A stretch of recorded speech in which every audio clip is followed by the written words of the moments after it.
The sharp sting of paper cuts had become so familiar that I barely noticed them anymore. My fingers moved automatically through the endless stack of court documents, the rhythmic thump of the stapler punctuating the silence of my small office at the federal prosecutor's building. Each staple felt like another second ticking away on a clock I couldn't see but knew was running down. 3 months. That's how long I'd been buried in this corruption case, drowning in evidence that kept leading to more questions than answers. Judges, politicians, businessmen, all connected by a web of financial transactions and sealed documents that painted a picture of systematic blackmail. Someone was pulling strings throughout the entire city's legal system, and I was the only one who seemed to see the pattern. The fluorescent lights hummed overhead, that persistent buzz that had become the soundtrack to my late nights. My office was a converted storage room, barely big enough for a desk, a filing cabinet, and the tower of evidence boxes that seemed to multiply every time I turned around. No windows, no ventilation, just concrete walls and the lingering smell of old paper and stale coffee. I reached for my mug, the ceramic cold against my palm. The coffee inside had gone cold hours ago, a brown sludge with a film on top that made my stomach turn. But I lifted it to my lips anyway, forcing down a sip. The bitter taste coated my tongue, metallic and wrong. My phone buzzed, making me jump. Another unknown number, the 4th one today. I'd stopped answering after the second call when all I heard was breathing on the other end before they hung up. My hand trembled slightly as I set the mug back down, coffee sloshing over the rim and soaking into a witness deposition. "Damn it," I muttered, grabbing tissues from the box on my desk. The paper disintegrated as I pressed it against the spreading brown stain, making the mess worse. The witnesses' typed words blurred and ran, rendered illegible. 3 hours of work ruined. I pressed my palms against my eyes, seeing stars in the darkness behind my eyelids. The exhaustion was bone deep, the kind that sleep couldn't fix. I hadn't slept more than 4 hours a night in weeks, my dreams haunted by faceless threats and the sound of footsteps following me home. Because someone was following me. I knew it with the same certainty that I knew my own name. Diana Matthews, federal prosecutor, target. The pattern had started small. A car that appeared behind me too often. The same man in a gray jacket standing outside my building 3 days in a row. My mail arriving opened, the tape carefully replaced but never quite right. My apartment door unlocked when I knew I'd locked it. Small things. Deniable things. Things that made me question my own sanity until they accumulated into undeniable truth. Someone knew what I was investigating. Someone wanted me to stop.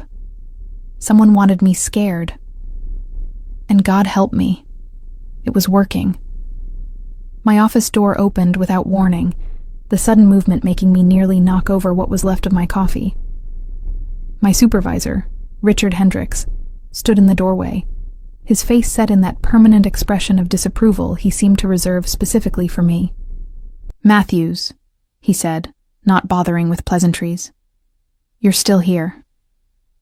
It wasn't a question, but I answered anyway. "Working on the corruption case, sir. I've found some new connections that I think—" "Leave it," he cut me off, his tone flat. "The case is being reassigned." The words hit me like a physical blow. "What?" "Sir, I've spent 3 months on this. I'm close to something. I know I am. These connections between the judges and—" I said leave it. His voice was sharp now, his gray eyes cold. "You're too close to this case, Diana. You're seeing conspiracies where there are just coincidences. Your judgment is compromised." "My judgment is fine," I insisted, standing up, my legs unsteady beneath me. "Someone is systematically blackmailing public officials. I have evidence. Documents that show nothing conclusive," Hendricks interrupted. "You're chasing shadows, and in the process, you're neglecting your other cases, ones with actual merit." He stepped into my tiny office, forcing me to back up against my desk. "Go home, Diana. Get some rest. Maybe take a few days off. You look like hell."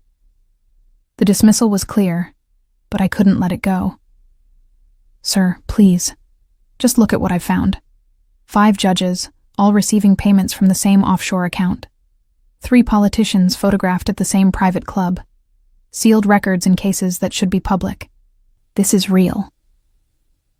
"What's real is that you're becoming obsessed," Hendrik said, his voice softening in a way that was somehow worse than his anger.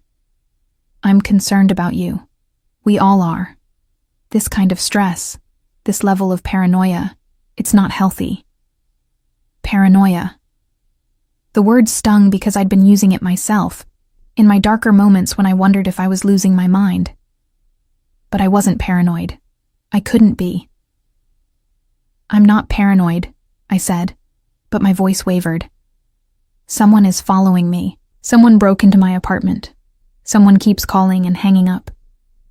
Hendrik sighed, running a hand over his face. He looked tired, I realized. Older than his 52 years. "Have you filed a police report?" I hesitated. "No." "Why not?" "Because I don't know who I can trust. Because half the judges I'm investigating have connections to the police department. Because I'm terrified that filing a report will make me a bigger target." "I don't have proof," I said instead. "Just a feeling." "Feelings aren't evidence, Diana. You of all people should know that." He moved toward the door, then paused. "Go home. That's not a suggestion. And on Monday we'll talk about reassigning your caseload to something more appropriate." He left before I could argue further, his footsteps echoing down the corridor. I stood frozen in my tiny office, surrounded by evidence that no one else seemed to see as important. My hands curled into fists, nails digging into my palms. I wanted to scream. I wanted to throw something. Instead, I gathered my things with mechanical efficiency. Laptop, phone. The key files I couldn't leave unattended. My coat. The building was nearly empty at 7:30 on a Friday night. My footsteps echoed in the stairwell as I descended from the 4th floor, each floor taking me further from the safety of familiar territory and closer to the street where anything could be waiting. The parking garage was poorly lit, shadows pooling between the concrete pillars. My car sat in its usual spot, a modest sedan that had seen better days. I approached it cautiously, keys already in hand, thumb on the panic button. Nothing seemed disturbed, no one lurking nearby. But my skin prickled with awareness, every instinct screaming danger even though I couldn't see the threat. I got in quickly, locking the doors before starting the engine. The familiar rumble was comforting, something normal and predictable in a world that had become anything but. The drive through downtown should have taken 20 minutes. Friday night traffic was heavy, brake lights stretching ahead in an unbroken chain of red. But I took the long route anyway, making random turns, doubling back, checking my rearview mirror obsessively. A black SUV appeared 3 turns in, then again, 2 blocks later. By the 5th time I saw it, my hands were slick with sweat on the steering wheel. I wasn't paranoid. Someone was following me. My phone rang, the sudden sound making me swerve. Unknown number. My heart hammered as I pressed ignore, but it rang again immediately, then again. Whoever it was, they were persistent. On the 4th call, I answered, my voice sharp. "Who is this?" Silence, then breathing. Heavy and deliberate. "Stop calling me," I demanded, but my voice cracked with fear. Click. The line went dead. In my mirror, the black SUV was closer now, close enough that I could see 2 figures in the front seat, their faces obscured by tinted glass and shadow. I made a sudden turn onto a side street, my tires squealing. The SUV followed. My breath came in short gasps, panic clawing at my throat. I needed somewhere public, somewhere with witnesses, somewhere they couldn't just grab me off the street. My mind raced through options. The police station, But what if the officers on duty were compromised? My apartment, but they probably knew where I lived. A friend's place, but I didn't want to put anyone else in danger. Then I saw it. Giovanni's. An upscale Italian restaurant, the kind of place where city officials and wealthy businessmen came to be seen. The parking lot was full, expensive cars glittering under decorative lights. Perfect. I pulled in, parking haphazardly across 2 spaces. The SUV drove past slowly, the tinted windows revealing nothing. I sat frozen, watching it disappear around the corner. But I knew they hadn't gone far. They were waiting, watching. My hands shook as I gathered my things. I couldn't stay in the car. But what was I doing? Walking into a restaurant full of the same people I was investigating. It was insane. But it was also my best option. Whatever was happening, whoever was following me, they wouldn't dare do anything in front of dozens of witnesses. Would they? I walked toward the entrance on unsteady legs, my heels clicking against the pavement. The restaurant's warm glow spilled through large windows, showing me glimpses of the world inside. White tablecloths, crystal glasses, men in expensive suits, women in designer dresses. A doorman opened the door for me, his professional smile faltering slightly as he took in my appearance. I must have looked as terrified as I felt. "Welcome to Giovanni's, miss. Do you have a reservation?" My voice failed. I cleared my throat, trying again. "No, but I'd like a table. Please, anywhere." He consulted his podium, frowning. "We're quite fully booked this evening. Perhaps if you'd called ahead." "Please," I interrupted, and I could hear the desperation in my voice. "I just need somewhere to sit. Anywhere. I'll wait at the bar." Something in my expression must have convinced him because he nodded slowly. "Of course. Right this way." He led me through the main dining room. I tried not to stare at the faces around me, but I couldn't help cataloging them. There, in the corner, Judge Brennan. At the bar, Councilman Torres. Near the window, District Attorney Walsh with his wife. All people I'd been investigating.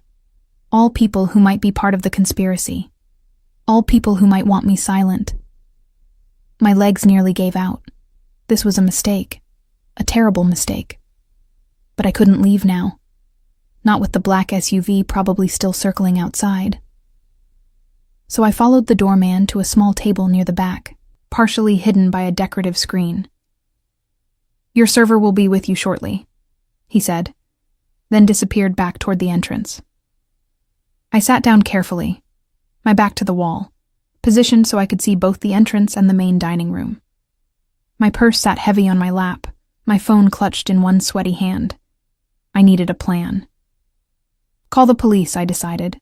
File a report about the SUV. Create a paper trail. Something that would make it harder for me to just disappear. I pulled a napkin from the table setting, my hands still trembling. The white linen was thick and soft, expensive. I smoothed it out on the table, then reached for a pen in my purse.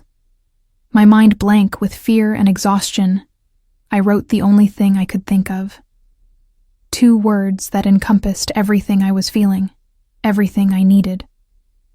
Help. A shadow fell across the table. "Is everything all right, miss?" I looked up, meeting the concerned eyes of a waiter.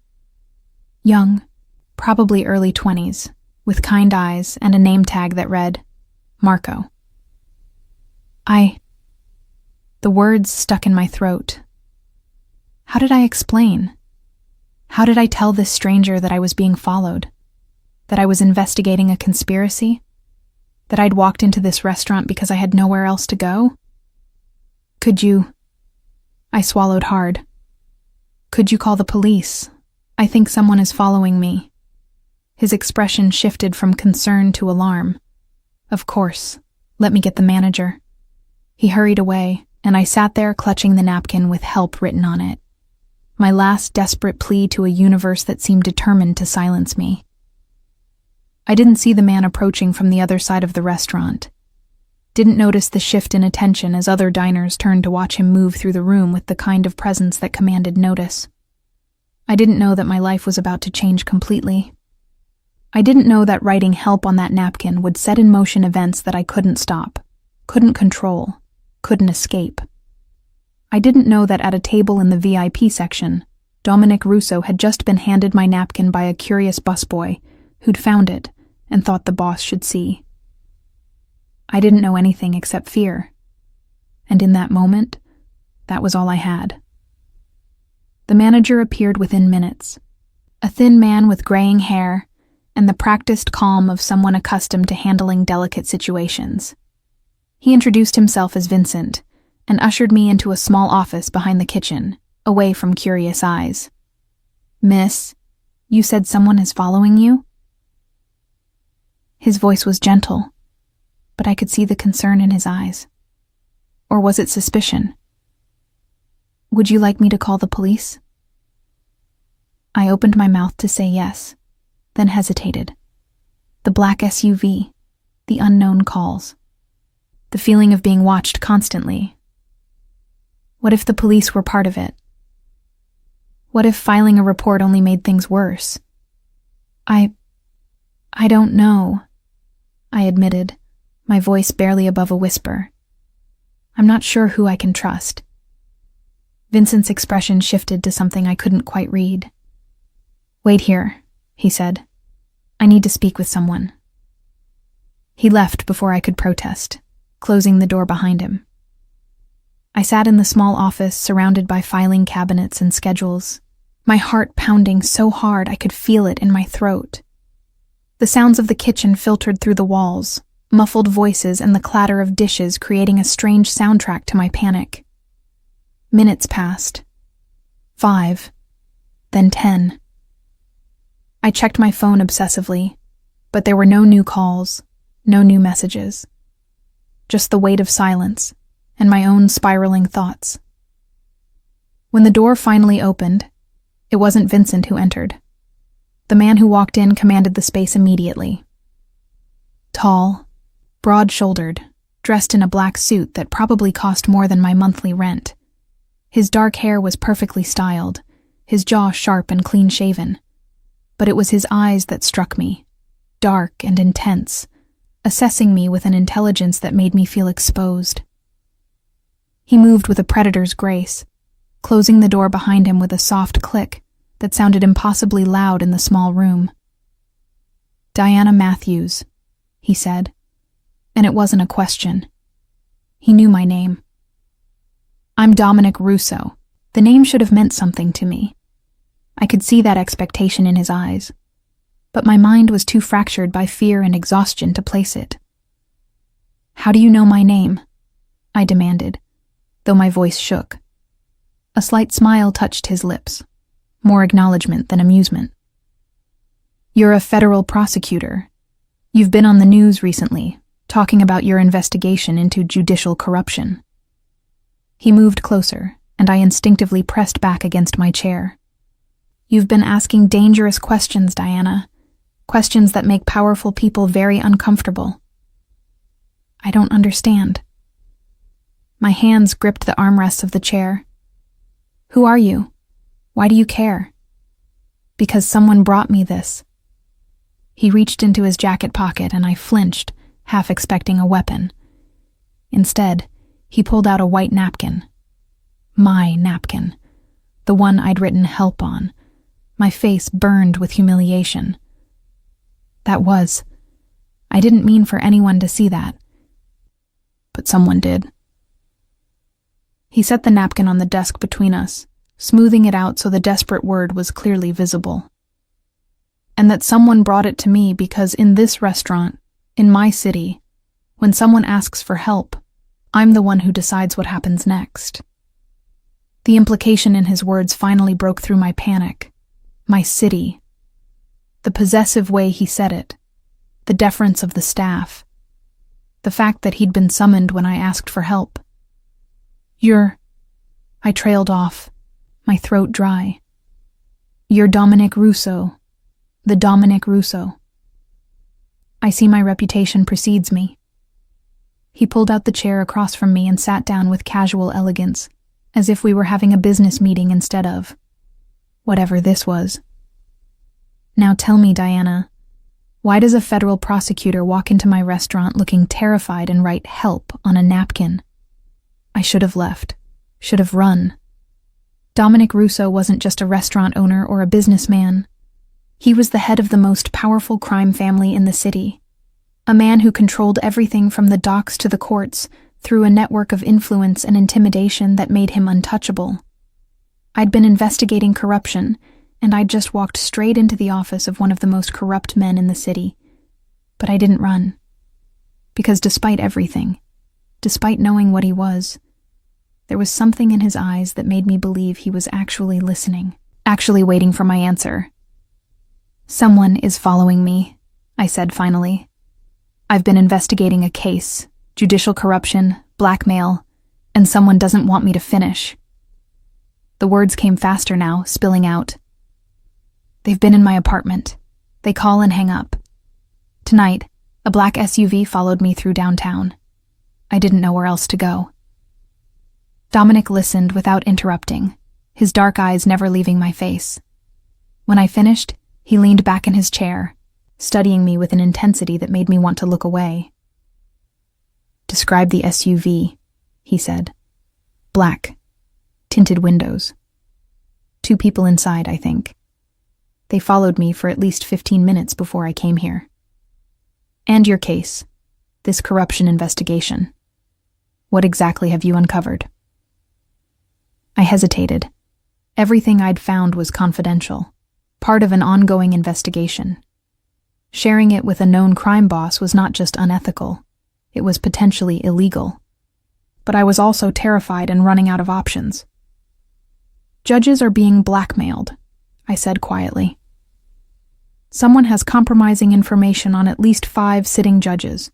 Photos, financial records, personal secrets. They're using it to influence court decisions, case outcomes. And it's not just judges. Politicians, police officials, anyone with power. And you think this organization is now targeting you? I know they are."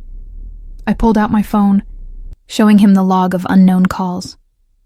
17 calls in the last 3 days, all unknown numbers, all hang-ups. My mail has been opened. My apartment door was unlocked when I came home yesterday. These aren't coincidences. Dominic's expression darkened. He reached for my phone, and I let him take it, too exhausted to protest. He scrolled through the call log, his jaw tightening with each swipe.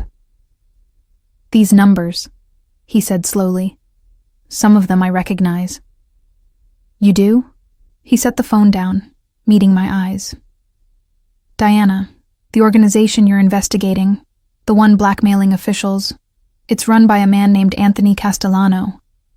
He's a rival of mine, someone who's been trying to expand his territory for years. And his methods are exactly what you've described. Blackmail, intimidation, corruption." The name meant nothing to me, but the way Dominic said it, with barely restrained contempt, told me everything I needed to know about their relationship. "So you're saying," I tried to process what he was telling me, "I've been investigating your rival?" Unknowingly, it seems, but yes. He stood, pacing the small office. "Castellano doesn't play by any code. He has no honor, no rules. If he's decided you're a threat, he won't stop until you're silenced. Permanently." The word hung in the air between us. Permanently. Meaning dead. "I can go to witness protection," I said, though the idea terrified me. "The FBI, they have programs." "That take weeks to arrange," Dominic interrupted. "Weeks of paperwork and protocols. You don't have weeks, Diana. You probably don't have days." "Then what am I supposed to do?" The frustration in my voice bordered on hysteria. "Just wait for them to kill me?" He turned to face me, and something in his expression shifted. "No, you accept my protection. I laughed, a sharp, bitter sound. Your protection? You're a criminal. Why would you help me? Because Castellano is my enemy, he said simply. And because what he's doing, this blackmail scheme, it's bad for business. It destabilizes the city, makes people unpredictable. I prefer a more orderly approach to influence. How comforting, I said sarcastically. One crime boss wants me dead, so I should trust another crime boss to keep me alive. That's insane. Perhaps. He moved closer, and I had to tilt my head back to maintain eye contact. But it's also your only option. Castellano's men are probably still outside, waiting for you to leave. If you walk out of here alone, you won't make it to your car. The certainty in his voice made my blood run cold. How do you know that? Because it's what I would do. He pulled out his phone, typing something quickly. If I wanted someone silenced, I'd wait until they felt safe enough to leave their sanctuary. Then I'd take them somewhere private and make sure they never talked again. My hands started shaking again. This is insane. This whole situation is insane. Yes, Dominic agreed, but it's also real. So you have a choice, Diana. Walk out of here and take your chances with Castellano's men. Or accept my protection and live to continue your investigation. Why? I demanded. Why do you care about my investigation? What's in it for you? A slow smile spread across his face, and for the first time, I saw a hint of the dangerous man beneath the polished exterior. Because if you can build a case against Castellano, if you can prove his blackmail operation and bring him down legally, it solves a problem for me without me having to get my hands dirty. You want justice. I want him gone. Our interests align. You want me to be bait, I realized. That's what this is. You'll protect me so I can gather evidence against your rival. Then you'll use my case to eliminate your competition. I prefer to think of it as a mutually beneficial arrangement, he said smoothly. You get protection and the resources to finish your investigation. I get Castellano removed from the board. Everyone wins. Except I'm working with a known criminal to take down another criminal. My career would be over. My credibility destroyed. Your career will definitely be over if you're dead, Dominic pointed out. And your credibility won't matter much from a grave. He had a point, as much as I hated to admit it. I looked down at the napkin on the desk, at the desperate word I'd written. Help. And now help had arrived, in the most unexpected and inappropriate form possible.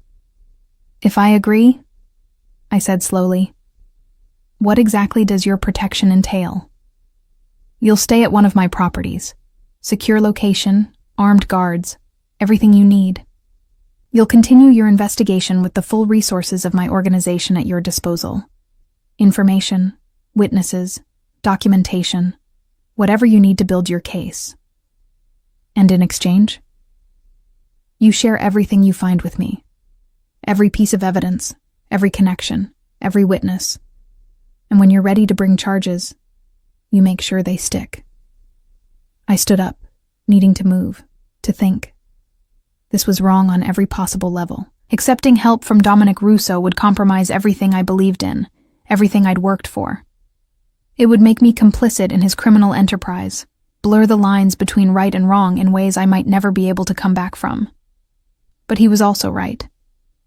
If I left this restaurant alone, I probably wouldn't survive the night. And if I died, all the evidence I'd gathered, all the victims of Castellano's blackmail scheme, would remain trapped in his web. I need guarantees, I said finally.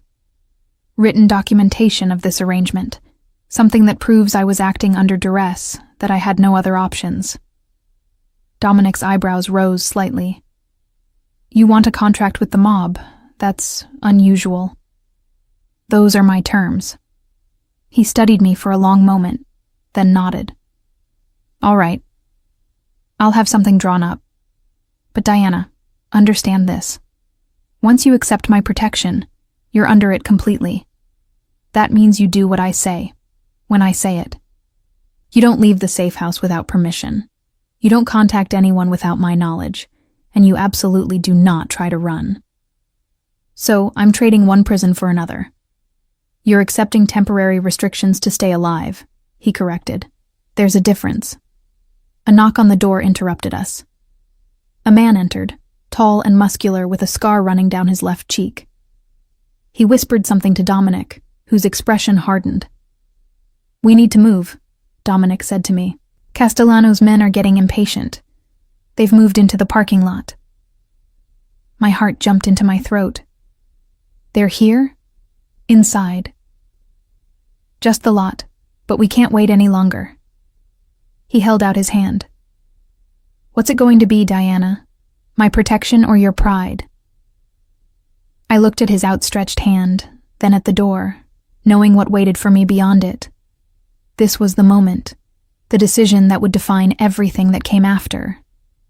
I thought about the evidence in my apartment, the victims whose lives had been destroyed by blackmail, the justice system corrupted by fear and leverage. If I died tonight, all of that would be buried with me. I took his hand. His grip was firm and warm, his skin slightly rough against mine. "I protect," he said, his voice carrying the weight of an oath. And just like that, my life as I knew it was over. Dominic moved with swift efficiency, his hand still gripping mine as he led me out of the office. The man with the scar, who Dominic called Marcus, walked ahead of us, speaking quietly into a phone. The kitchen staff barely glanced up as we passed through, as if federal prosecutors being escorted through their workspace by the city's most notorious crime boss was an everyday occurrence. We exited through a back door into a narrow alley. The night air was cold against my face, carrying the smell of garbage and rain. A black car waited with the engine running, sleek and expensive, nothing like the SUV that had been following me. "Get in," Dominic instructed, opening the back door. I hesitated, reality crashing over me in waves.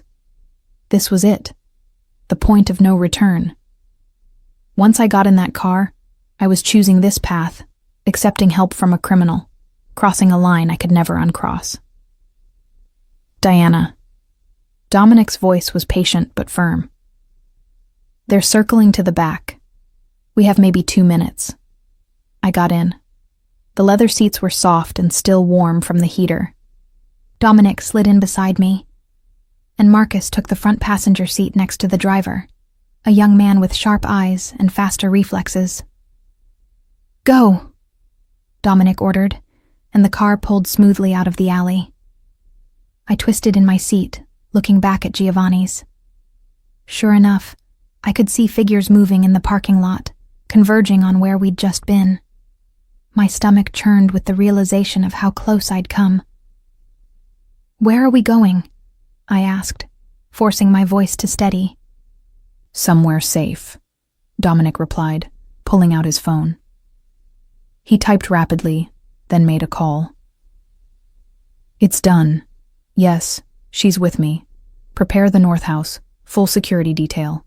And Victor, I want eyes on Castellano's movements. If he so much as breathes wrong, I want to know about it." He ended the call and turned his attention back to me. I could feel his gaze, assessing and calculating. I kept my eyes on the window, watching the city lights blur past as we headed north, away from downtown, away from everything familiar. "You're going to have questions," Dominic said, after several minutes of silence. "I'd prefer if you ask them now, rather than letting them fester." I turned to face him. In the dim light of the car's interior, his features were all sharp angles and shadow, dangerous and beautiful in equal measure, like a knife blade catching light. "How did you know who I was?" I asked. "When you walked into that office, you already knew my name, my case, everything." "You've been in the news," he said simply. "A young prosecutor taking on judicial corruption. It made headlines. And I make it my business to know what's happening in my city." "Your city," I repeated. "You say that like you own it." "In many ways, I do." There was no arrogance in his tone, just statement of fact. I control the ports, several unions, most of the construction contracts. I have interests in restaurants, real estate, legitimate businesses, and yes, some less legitimate ones. But I maintain order. I keep the violence contained. I operate by a code. A code? I scoffed. Is that supposed to make what you do acceptable? No, he said quietly, but it makes it predictable. People know where they stand with me. If they're loyal, they're protected. If they betray me, there are consequences. But I don't hurt innocents. I don't prey on the weak, and I sure as hell don't blackmail judges and politicians to manipulate the legal system. Just bribe them instead? A slight smile touched his lips. I prefer the term strategic donations. And yes, I have relationships with various officials, but they're based on mutual benefit, not coercion. Castellano's methods are different. He finds secrets, exploits weaknesses, destroys lives. He's everything I'm not. You're both criminals, I pointed out. True, but there are levels to everything, Diana. Shades of gray. You've been a prosecutor long enough to know that. I did know that, in theory. But sitting in a car with Dominic Russo, accepting his protection, depending on him to keep me alive, made those shades of gray feel dangerously dark. The car turned onto a private road, trees closing in on either side. We drove for another 10 minutes before gates appeared, massive and iron, topped with security cameras. They swung open as we approached, closing behind us with a definitive clang. The house beyond was stunning. 3 stories of stone and glass, lit from within like a beacon. Manicured gardens surrounded it, and I could see the glint of water beyond, probably a pool or a lake. It looked like something from a magazine, a millionaire's retreat, not a safe house for a terrified prosecutor. This is where I'll be staying? I asked, unable to keep the disbelief from my voice. This is one of my homes, Dominic confirmed. I thought you'd be more comfortable here than at one of the more utilitarian locations. It has everything you'll need. Bedroom, office space, kitchen, security. The car stopped at the front entrance, and Marcus opened my door. I stepped out onto pristine pavement, my legs unsteady. Everything felt surreal, like I'd stepped out of my life and into someone else's. A woman appeared at the door, older, maybe 60, with steel gray hair pulled into a neat bun. She wore a simple black dress and sensible shoes, her expression warm but professional. Diana, this is Elena, Dominic introduced us. She manages this property and will make sure you have everything you need. Welcome, Miss Matthews, Elena said, her voice carrying a slight accent I couldn't place. Please, come inside. You must be exhausted. I followed her into the house, Dominic close behind. The interior was as impressive as the exterior. Hardwood floors, high ceilings, tasteful artwork on the walls. It felt more like a luxury hotel than a prison. Your room is on the 2nd floor, Elena said, gesturing to a sweeping staircase. I've prepared it for you.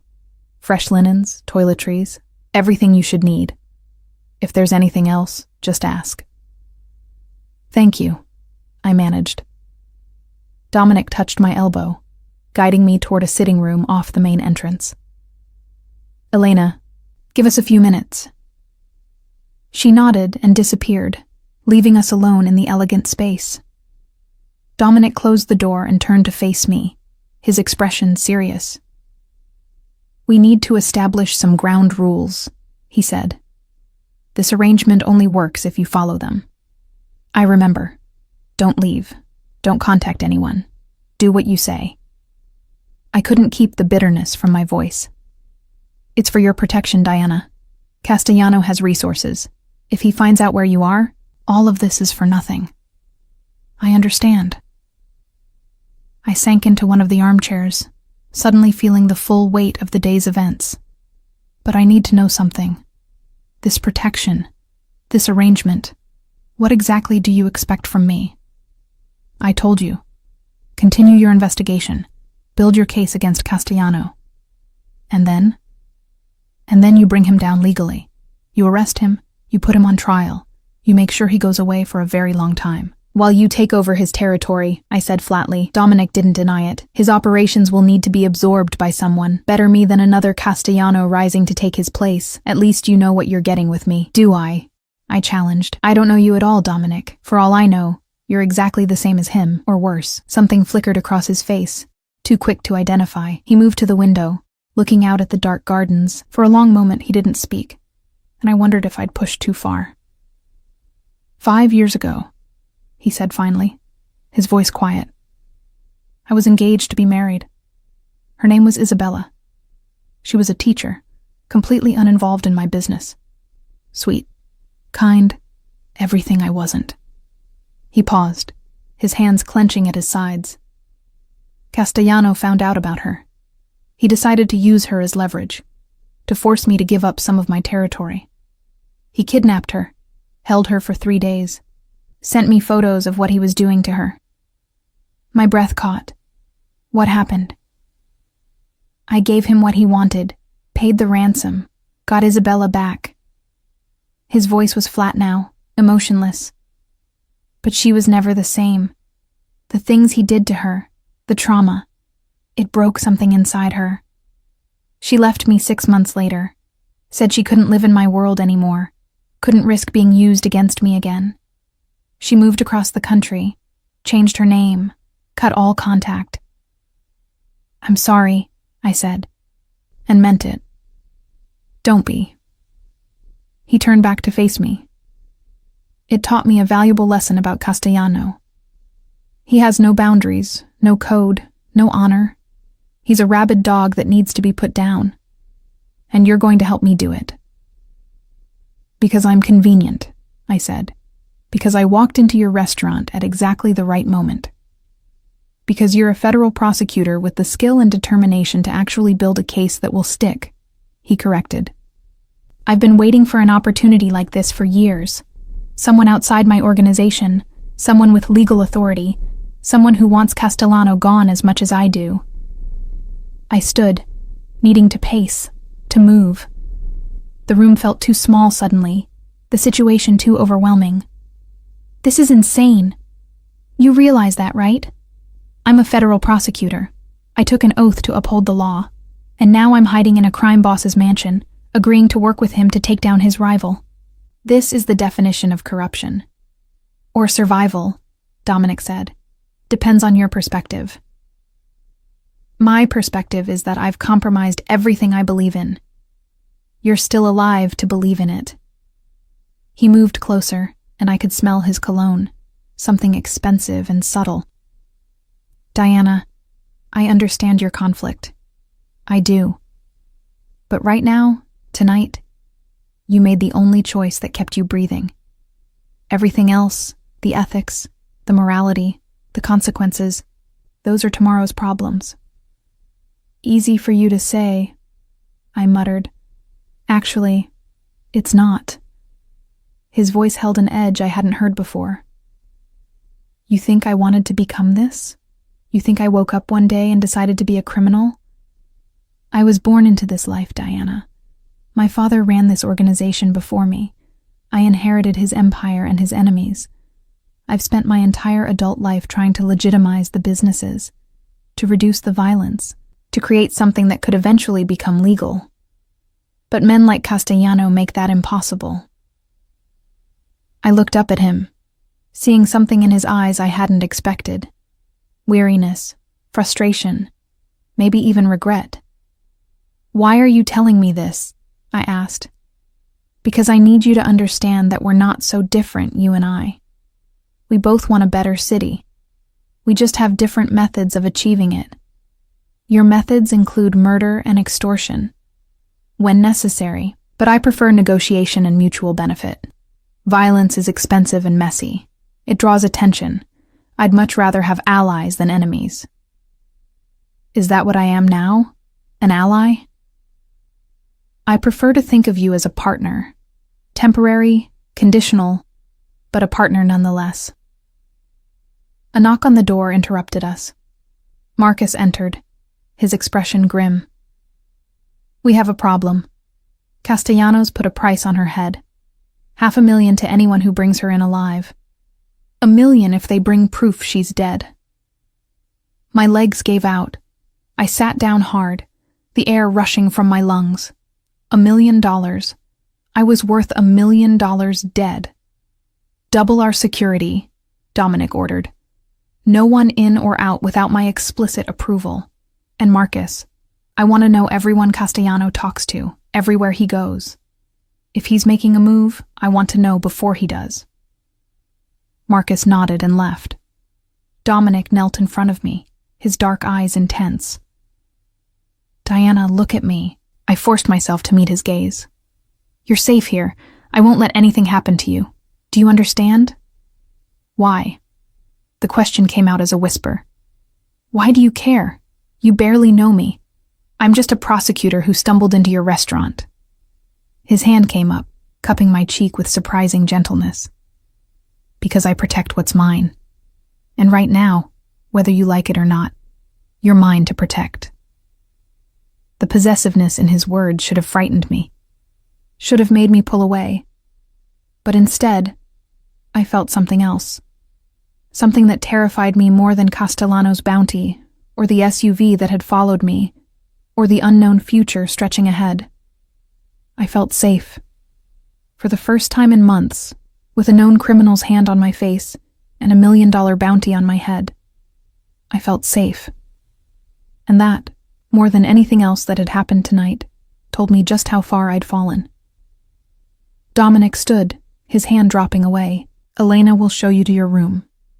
Get some rest. Tomorrow we start planning how to bring Castellano down. He left before I could respond, the door closing softly behind him. I sat alone in the beautiful room, surrounded by luxury that felt like a gilded cage, and wondered what I'd just agreed to. Elena appeared a few minutes later, her expression kind but unreadable. Come, Miss Matthews. You've had a long day. I followed her up the stairs, my body moving on autopilot while my mind raced. She opened a door to reveal a bedroom that was bigger than my entire apartment. A king-sized bed with silk sheets. A private bathroom with a soaking tub. Windows that overlooked the gardens, though I noticed they were fitted with security sensors. Is there anything you need? Elena asked. My things, I said. My laptop, my files, everything from my apartment. Mr. Russo anticipated that. They're being collected now and will be delivered first thing in the morning. Of course he had. Dominic seemed to anticipate everything. Then I guess I have everything I need, I said, though it felt like a lie. Elena nodded and left, closing the door behind her. I heard the soft click of a lock engaging. Whether it was to keep others out or keep me in, I wasn't sure. I moved to the window, looking out at the dark grounds. Somewhere out there, Castellano was looking for me, planning how to collect his bounty. And here I was, protected by his enemy, dependent on a criminal to keep me alive. My reflection stared back at me from the dark glass. I barely recognized the woman looking back. Federal prosecutor Diana Matthews, who'd always believed in the system, in justice, in doing things the right way. That woman was gone now. In her place was someone I didn't know yet. Someone who'd chosen survival over principle. Someone who'd accepted a devil's bargain because the alternative was death. I touched the glass, my fingers leaving marks on the cold surface. What have I done? I whispered to my reflection. But the woman in the window had no answers. Only questions that would haunt me through the long night ahead. I didn't sleep. How could I? Every time I closed my eyes, I saw the black SUV, heard the breathing on the phone, felt the weight of $1 million bounty pressing down on my chest like a physical thing. The bed was comfortable, more comfortable than anything I'd ever slept on. but comfort felt obscene when my life had become a bargaining chip between warring criminals. Dawn came slowly, gray light filtering through the security-fitted windows. I'd spent most of the night sitting in the armchair by the window, watching the grounds, half expecting armed men to storm the property. But nothing happened. Just the peaceful quiet of a secure estate and the distant sound of birds beginning their morning songs. A soft knock on the door made me jump. "Miss Matthews?" Elena's voice. "May I come in?" "Yes," I called, my voice rough from disuse. She entered carrying a tray with coffee and fresh pastries, the scent making my stomach growl despite my anxiety. "I thought you might be awake. Mr. Russo would like to see you at 9. I've brought you some breakfast and laid out clothes in the closet. Your personal items arrived an hour ago and are in the office downstairs." I checked my phone. 7:30, 90 minutes to pull myself together and face whatever came next. "Thank you," I said, accepting the coffee gratefully. The first sip was perfect, strong and hot, exactly what I needed.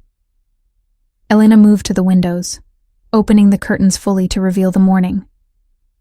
The grounds were beautiful in daylight, manicured lawns stretching to a tree line, a stone pathway winding through gardens that probably bloomed spectacularly in spring. It looked like paradise. It felt like a prison. "The clothes may not be exactly your style," Elena said, "but they should fit. Mr. Russo had them selected based on your size from public photos." The casual invasion of privacy should have angered me more than it did, but I was too tired for anger, too overwhelmed by everything else to care that Dominic Russo had somehow determined my clothing size from photographs.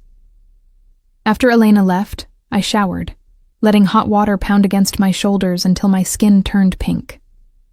The bathroom was stocked with expensive toiletries, designer brands I recognized but had never been able to afford. I used them mechanically, washing away the previous day, even though I knew the memory of it would linger far longer than any physical residue. The closet revealed a wardrobe that could have belonged to a completely different person. Elegant dresses, tailored pants, silk blouses, all in neutral tones and my exact size. I chose simple black slacks and a cream-colored blouse, professional enough to remind myself who I was, even if I'd temporarily forgotten. At precisely 9 o'clock, Elena returned to escort me downstairs. We walked through the house in daylight, and I could see details I'd missed the night before. The artwork on the walls was genuine, pieces that belonged in museums. The furniture was antique, carefully maintained, worth more than most people earned in a year. Everything spoke of wealth accumulated over generations, of power that didn't need to announce itself, because everyone already knew it was there. Dominic waited in what Elena called the library, though it was more like something from a Gothic novel. Floor-to-ceiling bookshelves lined 3 walls, filled with leather-bound volumes that looked both decorative and actually read. A massive desk dominated one corner, its surface covered with papers and a laptop. Windows overlooked the gardens, and a sitting area with leather chairs created an intimate space near a cold fireplace. He stood when I entered, dressed more casually than the night before, in dark slacks and a white shirt with the sleeves rolled to his elbows. The informality somehow made him more intimidating, revealing the strength in his forearms, the way he moved with unconscious grace. "Diana," he greeted me. "I hope you slept well." "I didn't," I said honestly. "But I'm here." A slight smile touched his lips. "Honesty. I appreciate that." He gestured to the sitting area. "Please, sit. We have a lot to discuss." I took one of the leather chairs, sinking into it despite my intention to remain rigid and formal. Dominic sat across from me, close enough that I could see the flecks of gold in his dark eyes. "Your files arrived," he said, gesturing to several boxes stacked near the desk. "Everything from your apartment, including your laptop and work documents. I had my people catalog it all but touch nothing. Your investigation is yours, Diana. I won't interfere with your methods." "How generous," I said, unable to keep the sarcasm from my voice. You only kidnapped me and brought me to your estate under threat of death. I saved your life, he corrected, his tone mild. There's a difference. Is there? Because right now it feels like I traded one captor for another. Dominic leaned forward, his elbows on his knees, his intense gaze locked on mine. You're not a prisoner here, Diana. You're a guest under protection. There are rules, yes, for your safety and mine. But this isn't a cage. It's a sanctuary. A sanctuary I can't leave. Not yet, he agreed. Not until we've neutralized the threat. But that's what we're going to do. Together. I looked away, unable to hold his gaze. The conviction in his voice was almost hypnotic, making me want to believe him, to trust him, even though every logical part of my brain screamed that this was wrong. Tell me about your investigation, Dominic said, shifting the subject. What have you found? What were you close to discovering that made Castellano target you? I hesitated, old instincts about confidentiality warring with current reality. But what did confidentiality matter now? I was sitting in a crime boss's library, my life dependent on his protection. The normal rules no longer applied. 5 judges, I began slowly, all receiving payments from offshore accounts. The transactions were hidden, layered through shell companies, but I traced them back to a single source. At first, I thought it was simple bribery, pay the judges, get favorable rulings, standard corruption. But it wasn't, Dominic said. No, the payments were always followed by photographs, judges caught in compromising positions, with mistresses with drugs, in situations that would destroy their careers and families if made public. The payments weren't bribes, they were blackmail. Dominic's expression darkened. Castellano's signature. He finds weaknesses and exploits them. It wasn't just judges, I continued, warming to my subject despite myself. 3 city council members, 2 state senators, the deputy police commissioner, all compromised, all controlled. I started mapping the connections, the cases that were affected, the legislation that passed because of these influences. And someone noticed, Dominic finished. Someone noticed, I confirmed. About 2 weeks ago, my apartment was searched. Nothing was taken, nothing obviously disturbed. But I could tell someone had been there. Then the calls started, the feeling of being followed. Yesterday was just the culmination. Do you have copies of your evidence? Backup somewhere safe? I nodded. Cloud storage, encrypted, and a physical backup in a safety deposit box at my bank. I'm not stupid. I knew this investigation was dangerous. Smart, Dominic approved. We'll need all of it. Every document, every photograph, every connection you've traced. I have resources you don't. People who can dig deeper, find information that's not in public records. Criminal resources, I said. Effective resources, he corrected. Diana, you can have your moral high ground, or you can have results. Right now, you can't have both. The bluntness of it stung, because it was true. I'd spent 3 months gathering evidence through legal channels, and it had nearly gotten me killed. Dominic was offering me something different. Illegal, unethical, but potentially more effective. What exactly are you proposing? I asked. He stood, moving to his desk and pulling out a folder. Castellano's operation has 3 pillars. The blackmail network you've been investigating, a money laundering operation through various businesses, and a protection racket that extorts local companies. Each pillar supports the others. Take one down, and the whole structure becomes unstable. He laid out photographs and documents on the coffee table between us. I recognized some from my own investigation, but there were others, information I'd never seen. Financial records, surveillance photos, organizational charts that mapped out Castellano's entire empire. How did you get all this? I breathed. I've been watching him for years, Dominic said. Building a case in my own way. But I can't use it. It's not legally obtained, wouldn't hold up in court, and would expose my own operations in the process. But you can use it. As starting points, leads to follow through legitimate channels. I studied the documents, my prosecutor's mind already racing through possibilities. If I could verify even half of this through legal means, get warrants based on probable cause, build parallel evidence. You could bury him, Dominic finished, completely and permanently. It was tempting. So tempting. Everything I'd been searching for, laid out in front of me. Yes, the source was tainted. But if I could recreate the evidence legally, if I could build an independent case. There's something else, Dominic said, pulling out another folder. Something I found yesterday after learning about your situation. He handed me a photograph. It showed a man I didn't recognize entering a building. The image quality was high, professional surveillance. This is Vincent Callahan, Dominic said. He works for Castellano. He's also been seen multiple times at the federal prosecutor's building where you work. My blood ran cold. Someone in my office is compromised. Not just compromised, actively working for Castellano. Possibly your supervisor, Richard Hendricks. No, I said immediately. Hendricks is. He's been a prosecutor for 25 years. He has a spotless record. He also has a gambling problem, Dominic said quietly. Lost nearly $200,000 over the past year. Money he couldn't possibly have on a prosecutor's salary.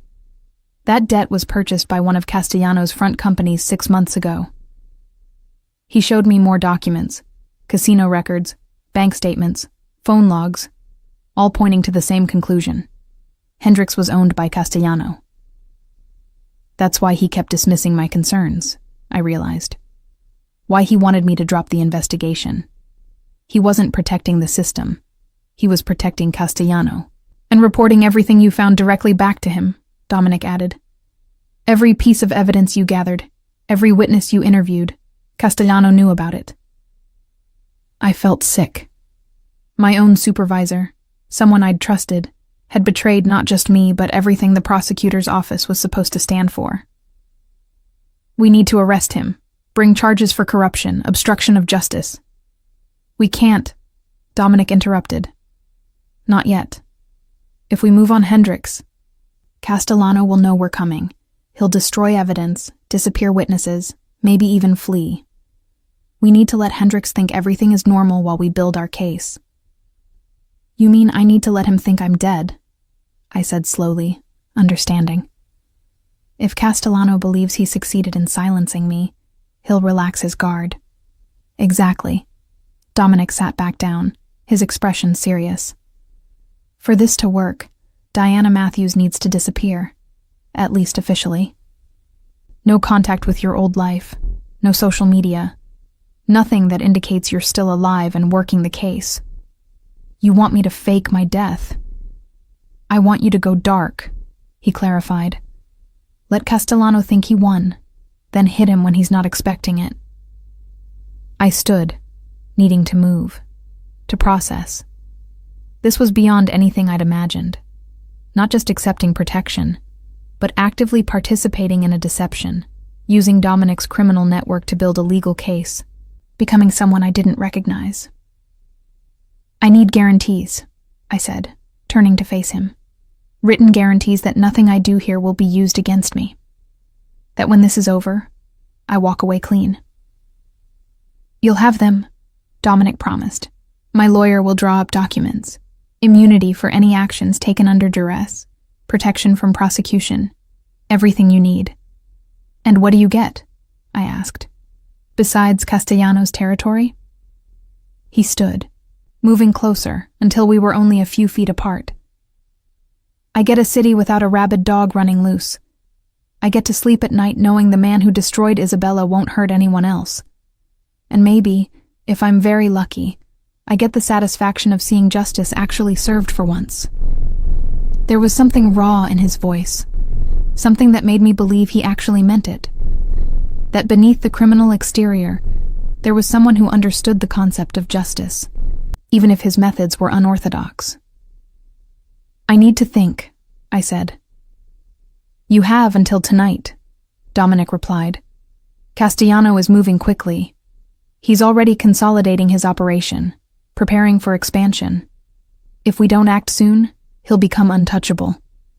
And if I say no, then I'll keep you safe until it's clear to leave, and you'll go back to your life missing your one chance to actually stop him." He paused. "But you won't say no, Diana, because you're like me. You see what needs to be done, and you'll do whatever it takes to achieve it, even if it means compromising your principles." "You don't know me," I said, but my voice lacked conviction. "Don't I?" He smiled slightly. "You walked into a restaurant full of people you were investigating. You accepted help from a known criminal. You're standing here now, considering my proposal instead of demanding to leave. You're stronger than you think, Diana, and more flexible in your morality than you'd like to admit." The accuracy of his assessment was infuriating. "That doesn't mean I trust you." "Good," he said. "Trust is earned, not given. But we don't need trust for this arrangement to work. We just need mutual benefit and shared goals." A knock interrupted us. Marcus entered, his expression grave. "We have a situation. Castellano's people found her car. They're spreading word that she's missing, presumed dead. The news is already picking it up." Dominic looked at me, his dark eyes intense. "It started, Diana. Castellano thinks he's won. This is our opening. The question is, are you ready to use it?" I thought about my apartment, my job, my old life. All of it gone now, destroyed by a case I'd been too stubborn to drop, and a criminal I'd been too naive to fear. I thought about the judges and politicians trapped in Castellano's web, the victims of his blackmail living in constant terror. I thought about who I'd been yesterday, and who I'd have to become to survive tomorrow. "Show me everything," I said finally. "Every file, every connection, every piece of evidence you have. If we're doing this, we're doing it right." Dominic's smile was slow and satisfied, like a predator scenting victory. "Welcome to the war, Diana Matthews. Let's go destroy Anthony Castellano." And with those words, I sealed my fate. No longer prosecutor, no longer victim. Something new, something undefined. Something that scared me more than Castellano's bounty or Dominic's protection ever could. A weapon. Sharp and dangerous, and aimed directly at the heart of corruption. God help me, but I was ready. The next 3 weeks passed in a blur of documentation and discovery. Every morning I woke in the silk sheets of my gilded cage, and every morning I descended to the library where Dominic had set up a complete prosecution war room, whiteboards covered in connections and timelines, boxes of evidence, both his illegally obtained materials and my legitimate files. 2 additional laptops with encrypted connections and software I didn't ask about.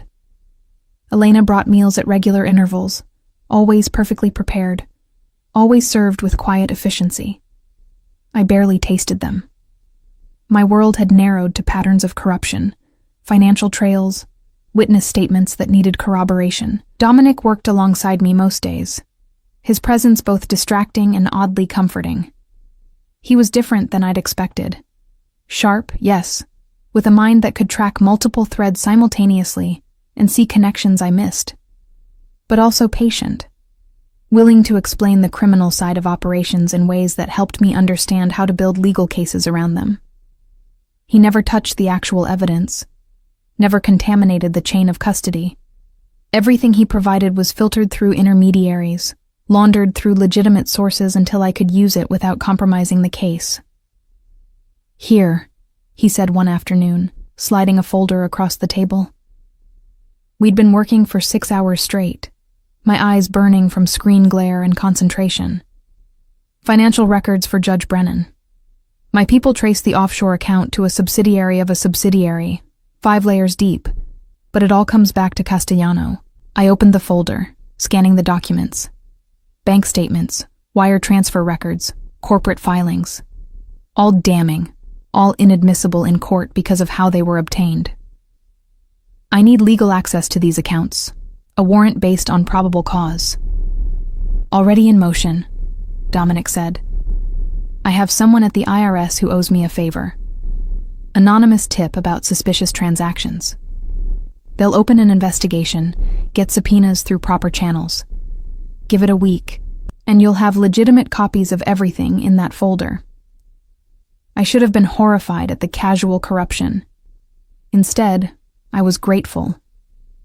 The pragmatism of it, the efficiency, was seductive. Why spend months fighting through bureaucracy when Dominic could make a phone call and accomplish the same thing? You're getting comfortable with this, Dominic observed, watching me. The shortcuts, the gray areas. I'm getting desperate, I corrected. But he wasn't wrong. The longer I stayed in his world, the more the lines blurred between right and wrong, legal and effective. How long have you been doing this? Running this organization? I inherited it when I was 26, he said, leaning back in his chair.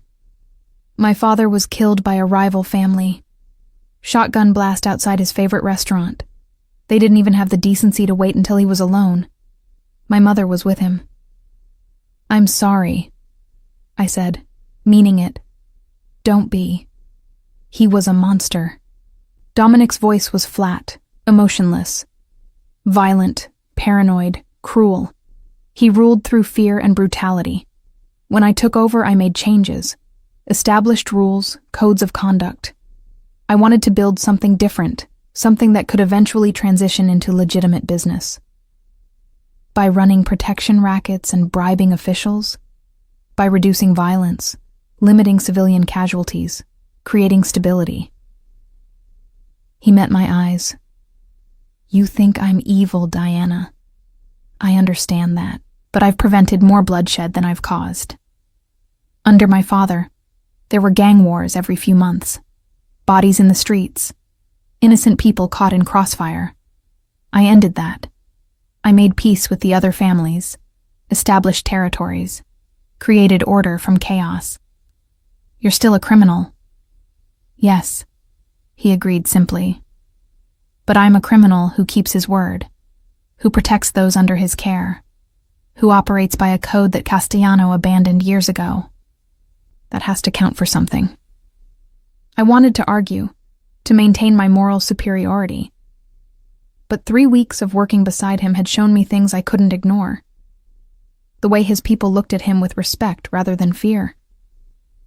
The stories Elena told about families he'd helped, businesses he'd saved, children whose medical bills he'd paid anonymously. He was a criminal, yes, but a complicated one.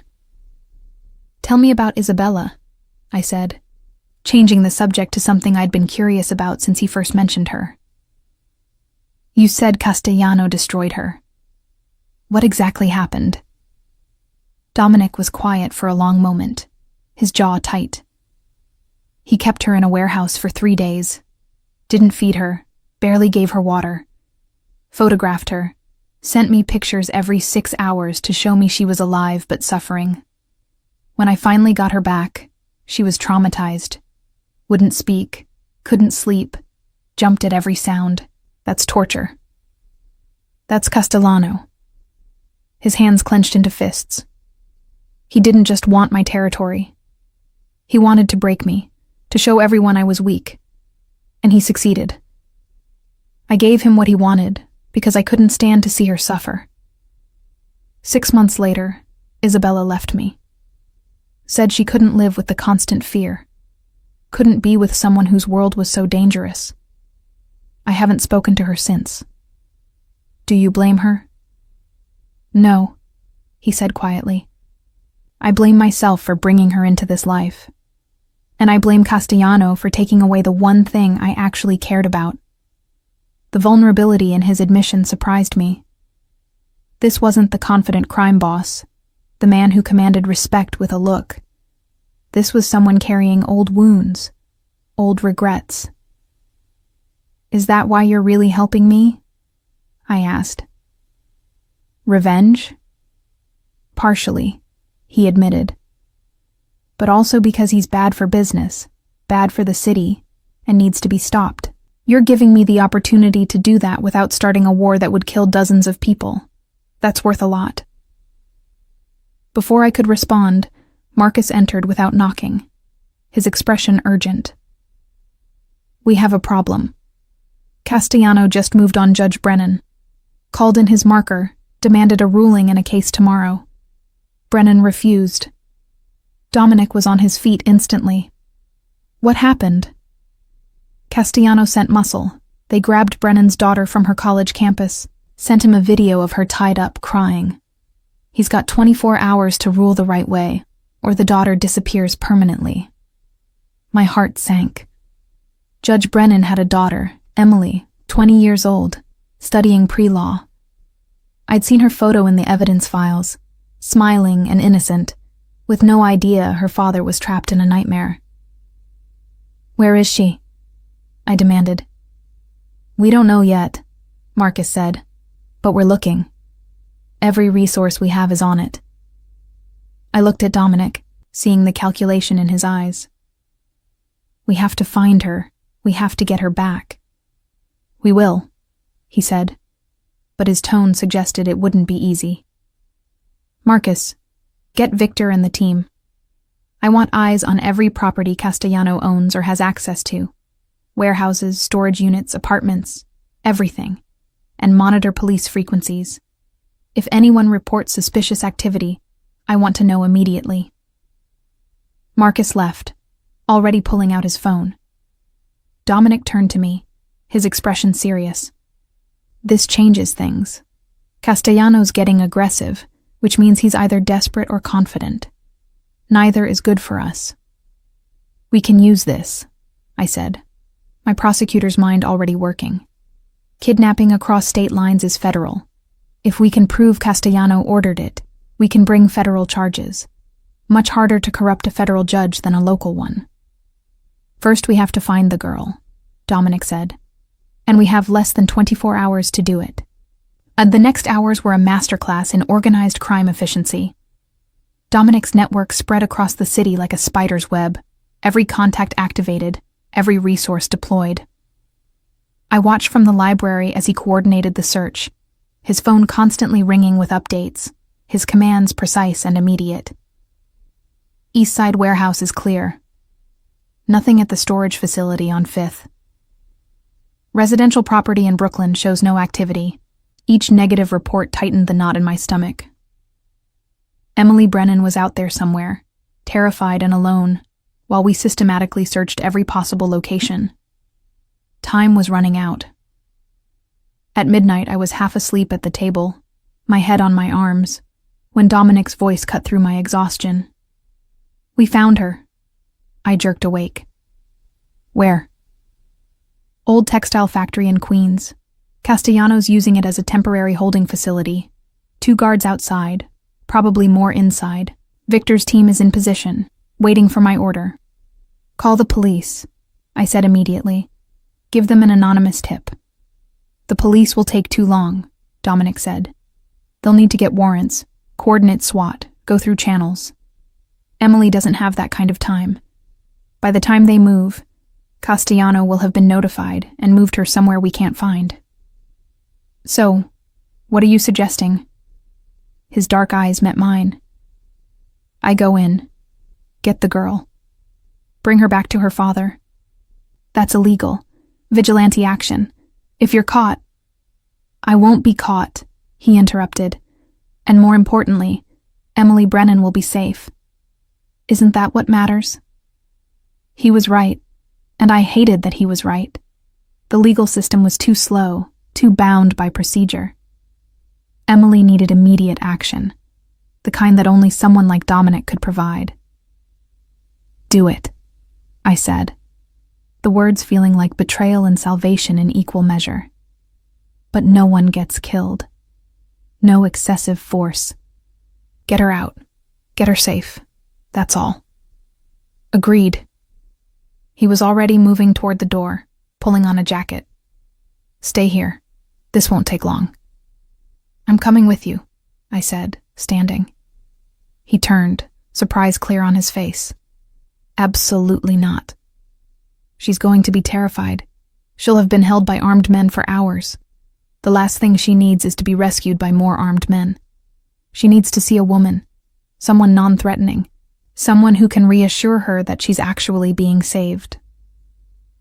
Dominic studied me for a long moment. You understand what you're doing? You're crossing from witness to participant. From someone who accepted help to someone actively engaging in criminal activity. I'm saving a girl's life, I said. That's all that matters.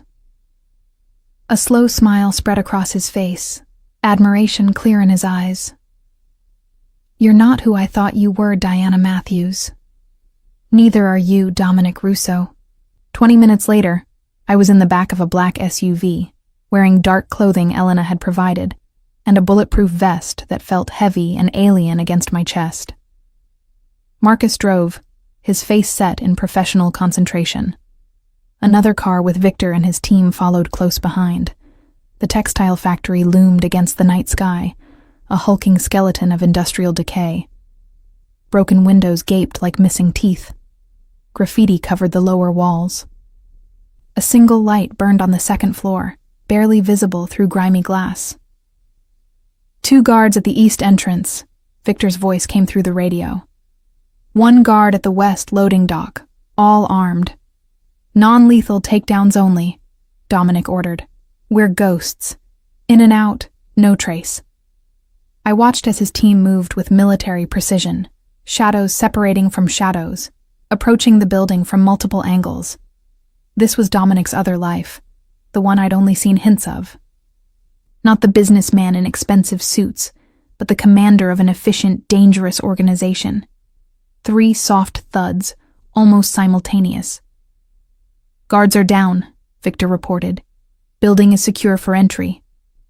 Dominic turned to me. Stay close. Do exactly what I say. If something goes wrong, Marcus will get you out. Understood? I nodded, not trusting my voice. We entered through the east entrance, stepping over an unconscious guard. The interior was dark and smelled of mold and decay. Dominic moved with confidence, clearly familiar with this kind of operation. I followed, my heart hammering, every shadow a potential threat. Stairs led up to the second floor where the light burned. We climbed silently, Dominic first, then me, then Marcus. At the top, a hallway stretched into darkness. The lit room was at the end, door partially open. Dominic held up a hand, signaling us to stop. He moved forward alone, peering through the crack. Then he was through the door, moving so fast I barely tracked it. A muffled grunt, the sound of impact, and then silence. Clear, he called softly. I rushed in. The room was bare except for a chair in the center where a young woman sat bound and gagged, her eyes wide with terror. Emily Brennan, bruised but alive. Emily, I said gently, approaching slowly with my hands visible. My name is Diana. We're here to take you home to your father. You're safe now. She made muffled sounds behind the gag, tears streaming down her face. I carefully removed it while Dominic cut the ropes binding her wrists and ankles. You're okay, I repeated. We're going to get you out of here. Emily collapsed against me, sobbing. I held her, this girl I'd never met, feeling the weight of what we'd just done. Illegal, unethical, completely outside any legal authority I possessed. And absolutely the right thing.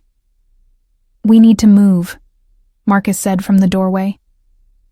Shift change in 15 minutes. Dominic lifted Emily easily, carrying her like she weighed nothing. We retraced our steps, moving quickly through the dark building and out into the night. Emily was placed in the SUV, wrapped in a blanket, still crying but safe. Take her to her father, Dominic instructed Marcus. Anonymous drop-off, No contact. Make sure Brennan understands his daughter's safety depends on his cooperation with Diana's investigation.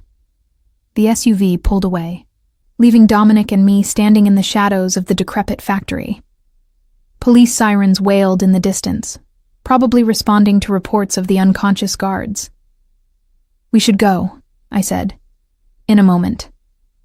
Dominic looked at me, his expression unreadable in the darkness. "You did well tonight. I broke about a dozen laws."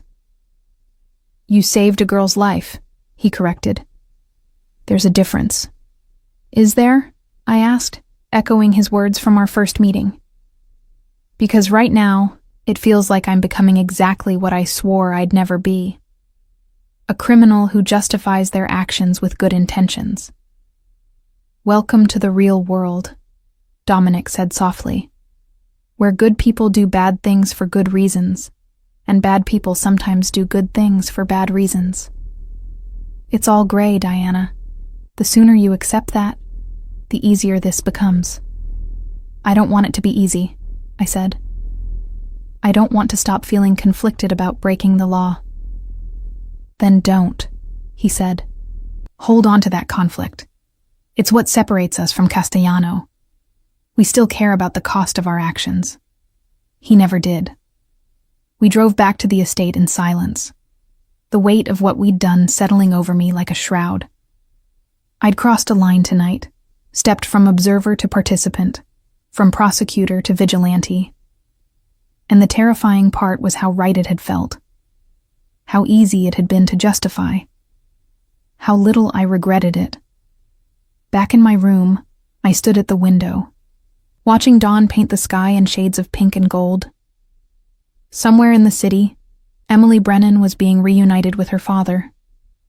Judge Brennan, who would now have every reason to cooperate with my investigation against Castellano.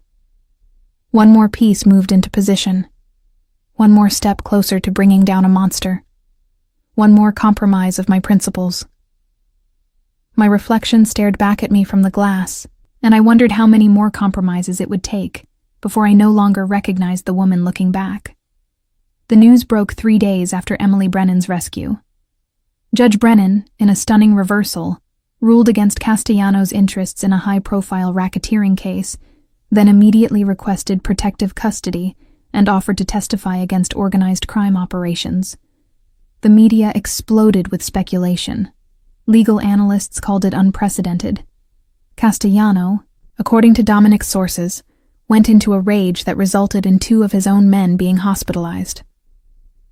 "He's unraveling," Dominic said, standing at the window of the library. Morning light cast his profile in sharp relief, emphasizing the hard lines of his jaw and the calculating intelligence in his dark eyes. Making mistakes, acting on emotion instead of strategy. It's exactly what we wanted. I looked up from the documents I'd been reviewing. Case law on RICO statutes and conspiracy charges. 6 weeks had passed since that desperate night at Giovanni's. 6 weeks of living in Dominic's world, breathing his air, learning his methods.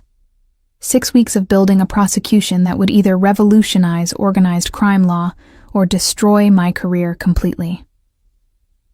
"Brennan's testimony alone isn't enough," I said. "We need corroboration, multiple witnesses, a pattern of behavior that proves systematic corruption. One judge isn't sufficient.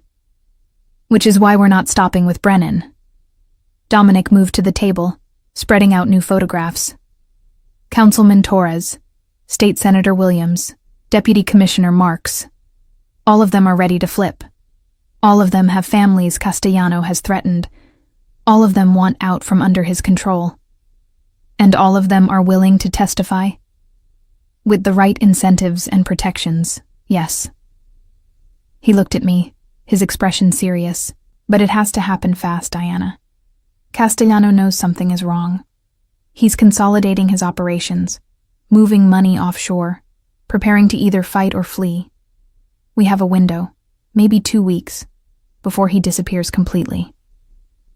2 weeks to build a case that had taken Castellano years to create. 2 weeks to coordinate with the FBI. secure witness protection for multiple high-profile individuals, and compile evidence that would survive appeals all the way to the Supreme Court. It was impossible. It was also our only chance. "I need to reach out to the FBI," I said. "Officially. I can't do this alone anymore." Dominic's expression tightened. "The moment you surface, Castellano will know you're alive. He'll accelerate his timeline, possibly go underground permanently. Or he'll make a mistake trying to silence me again," I countered. "Either way, we can't wait any longer. I'm a federal prosecutor, Dominic. I need federal resources, legal authority, official sanction. What we've been doing here, it's been useful, but it's not sustainable." "You're right," he said, surprising me. "I've known for a while that we'd reach this point. I've already made arrangements." "What kind of arrangements?" Before he could answer, Marcus burst through the door without knocking, his face pale. "We have a problem. Castellano just moved on the Brennan family again. Judge Brennan is fine, still in protective custody, but his wife was shopping downtown with their son. 2 of Castellano's men grabbed the boy right off the street." The document slipped from my hands. "Emily's brother. How old?" 16, Marcus said grimly. "Witnesses say he struggled, but they forced him into a van. Happened 20 minutes ago." Dominic's face went cold, that dangerous stillness I'd learned to recognize. "This is retaliation for Brennan's testimony. Castellano's sending a message." "Then we send one back," I said, already moving toward the door. "Where do we think they took him?" "Diana, wait." Dominic caught my arm. "This is different from Emily. They took her for leverage. They took the boy for revenge. Castellano might already have given the order." The implication hit me like a physical blow. They might kill him. Not as leverage, but as punishment. A message written in blood to anyone who considered betraying Anthony Castellano. "Then we have even less time," I said, shaking off his grip. "Every second we waste arguing is a second that boy is in danger." "I'm not arguing," Dominic said.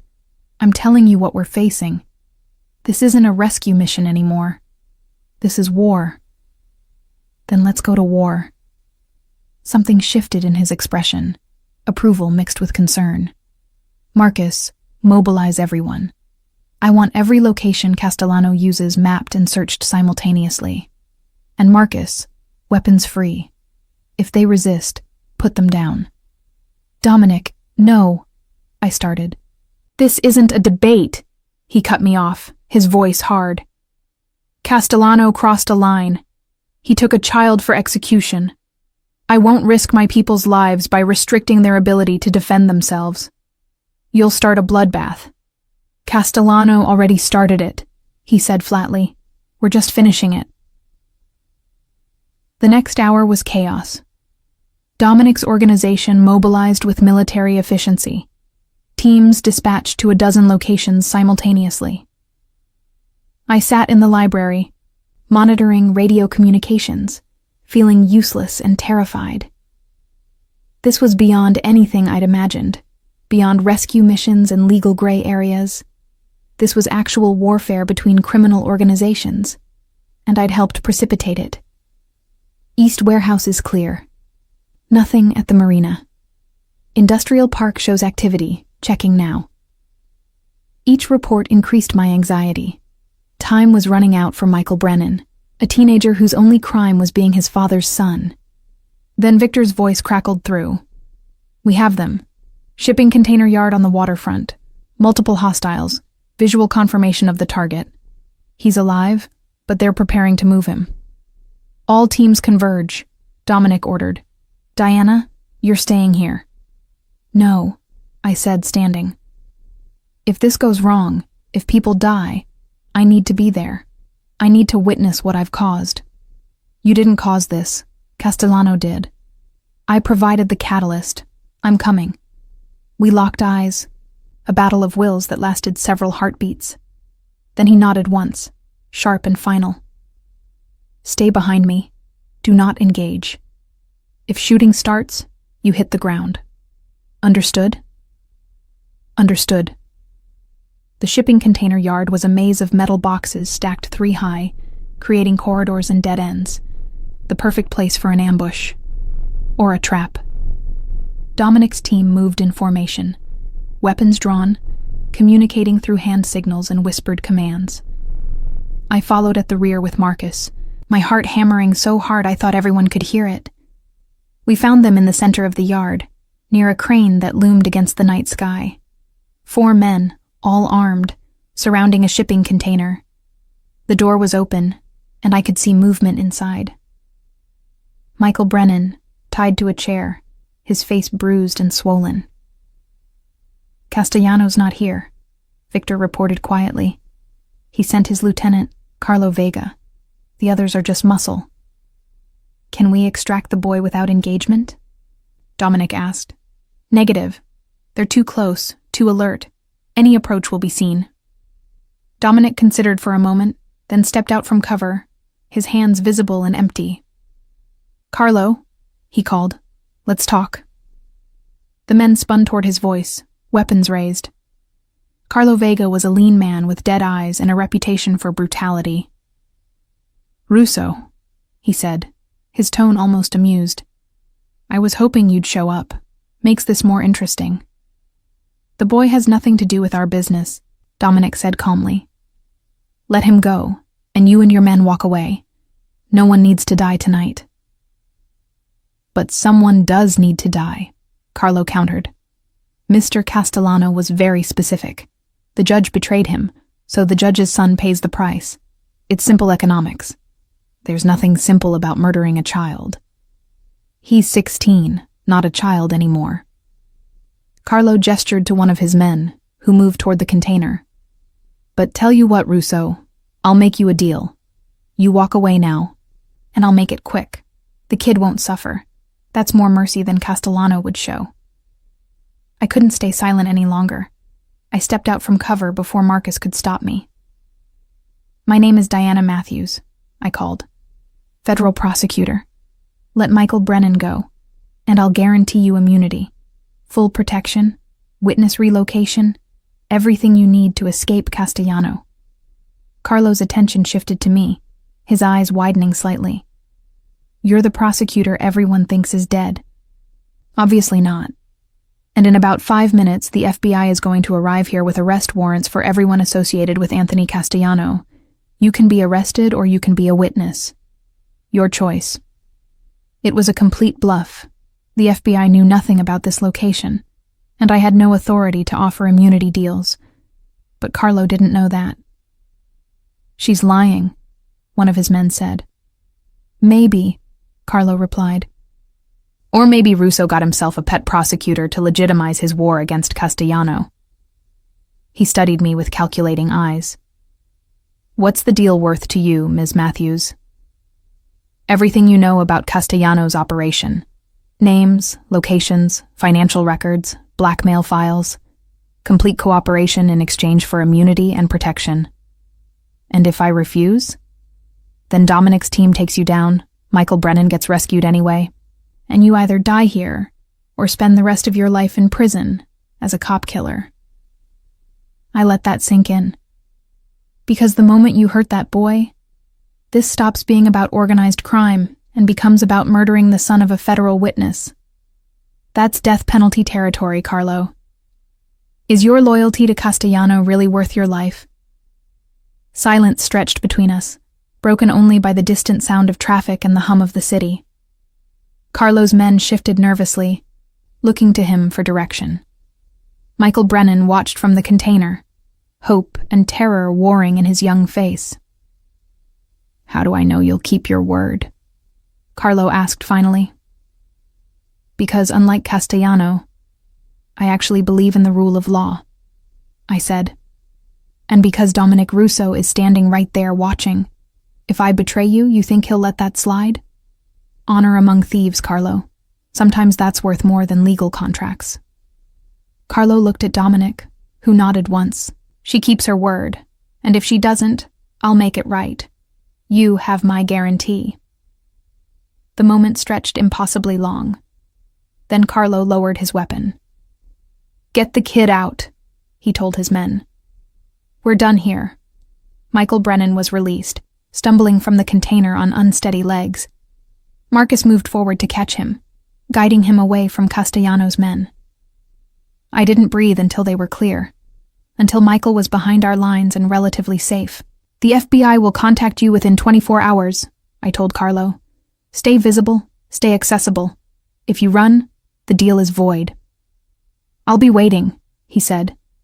Then to Dominic, "This isn't over between Castellano and you."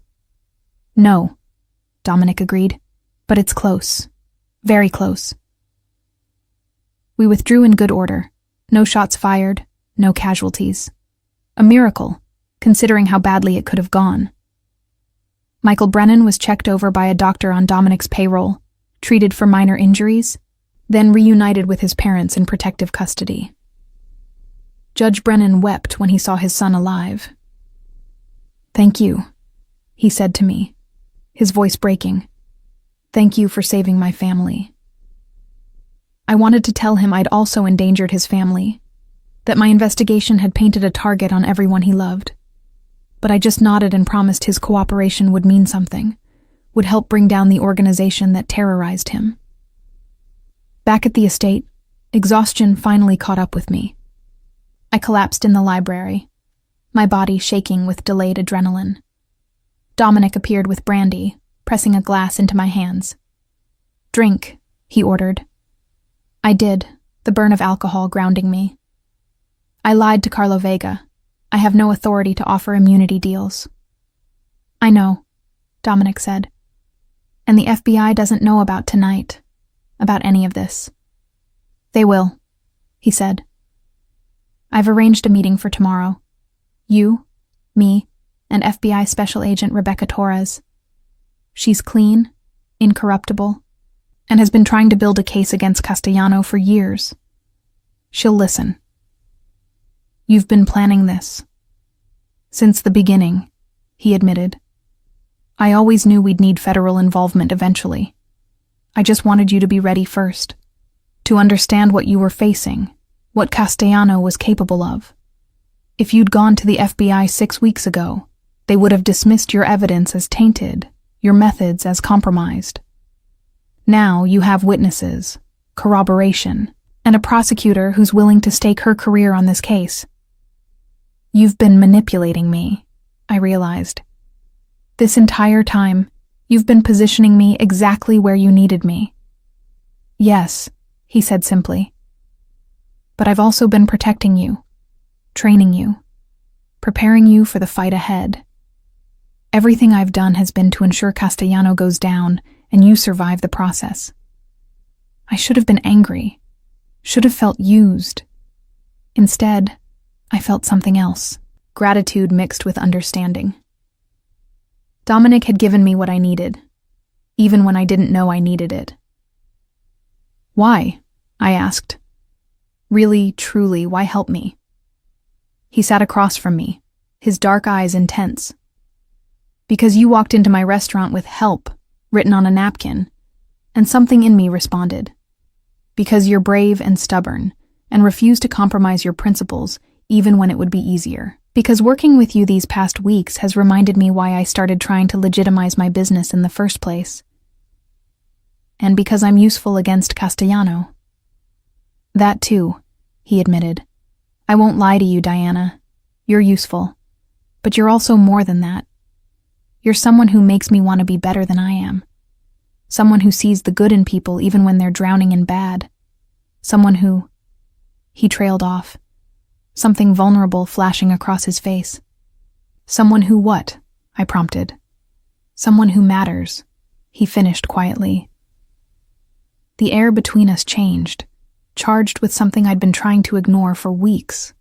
The long hours working side by side. The way he looked at me when he thought I wasn't watching. The casual touches that lingered too long. The conversations that went too deep.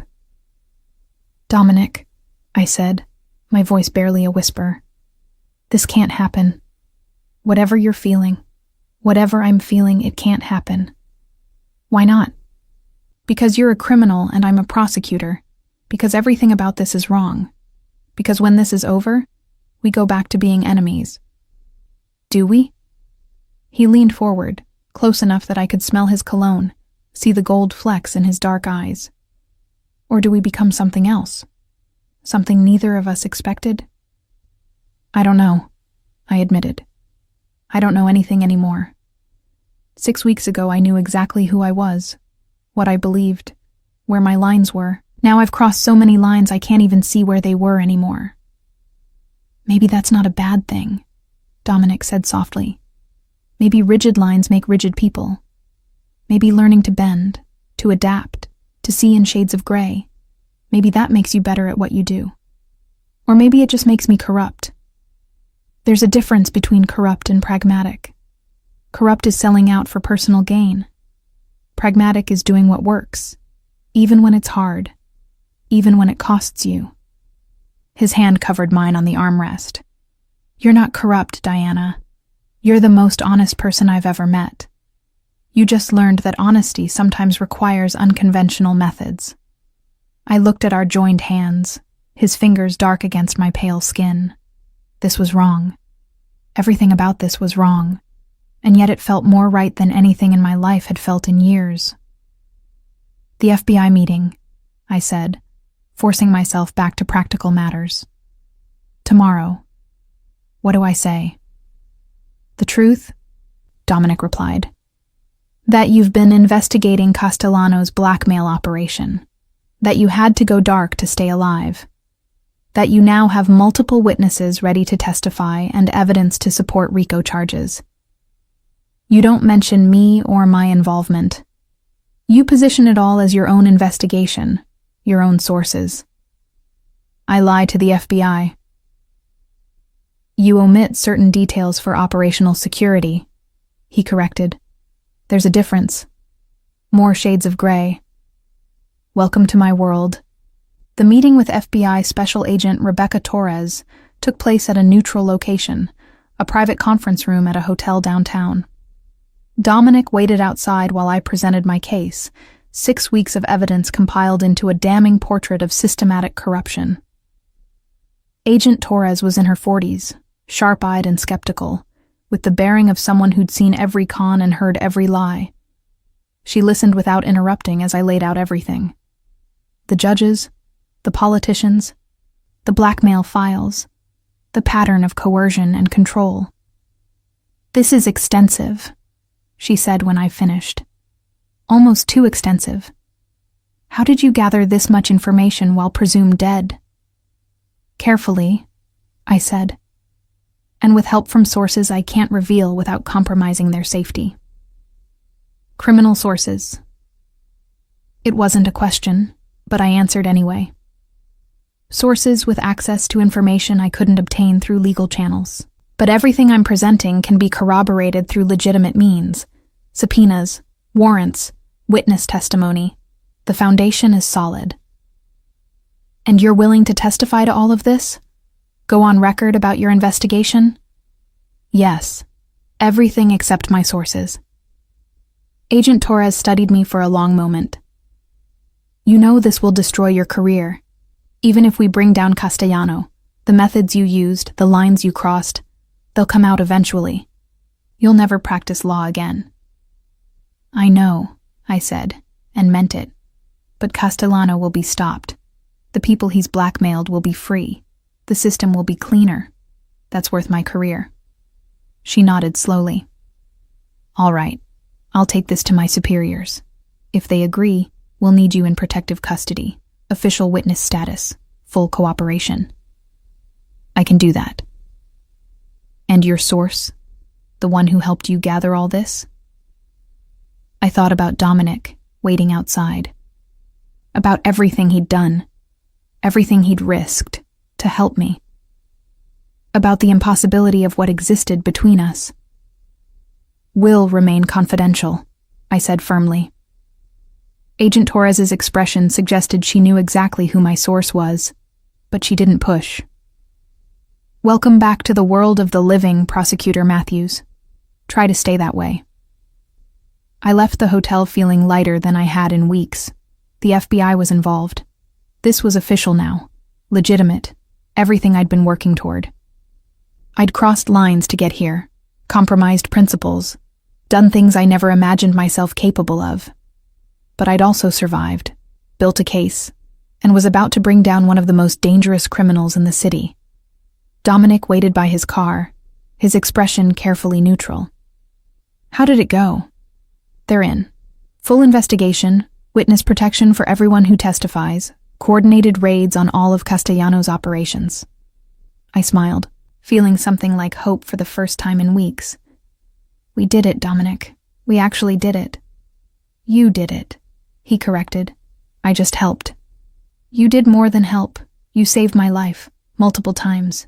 You gave me the resources and protection I needed to finish this. I paused. What happens now? Between us? I don't know, he said honestly. You'll go into federal custody. I'll return to running my organization. Castellano will be arrested, and his territory will be up for grabs. We'll both be busy with our respective worlds. So this is goodbye? Temporarily, he said. Because, Diana, I meant what I said. You matter. And when this is over, when you've testified and Castellano is convicted, and you've decided what comes next for you, I'll still be here. Waiting. I might not have anything left to offer, I warned. No career, no reputation, no future.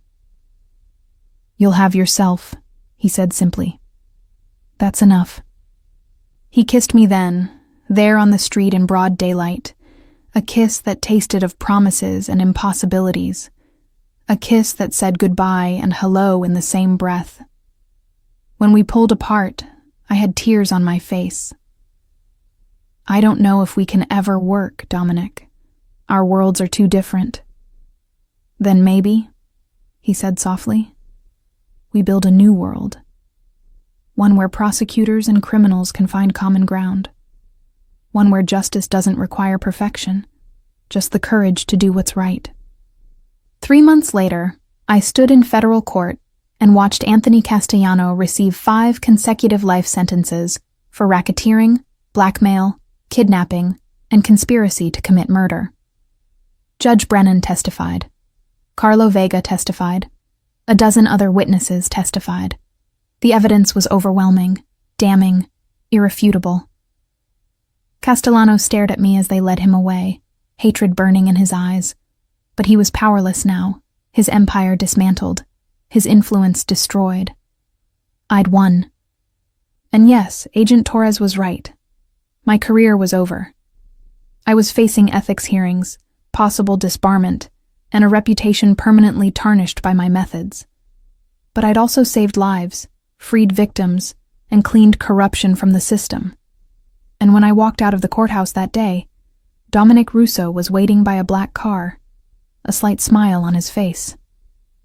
Congratulations, Prosecutor Matthews, he said. Former prosecutor, I corrected.